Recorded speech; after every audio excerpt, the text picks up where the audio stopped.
ăn hết tám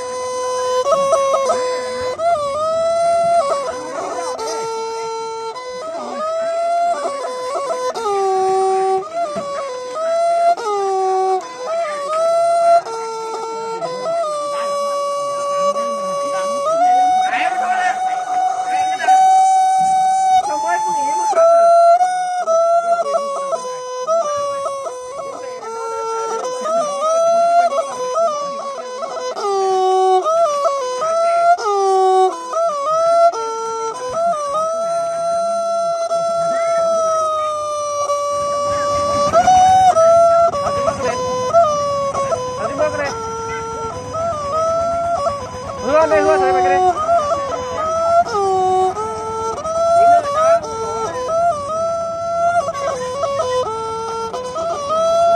ở đây ăn để ra mày cho bố chí nhà một cái nào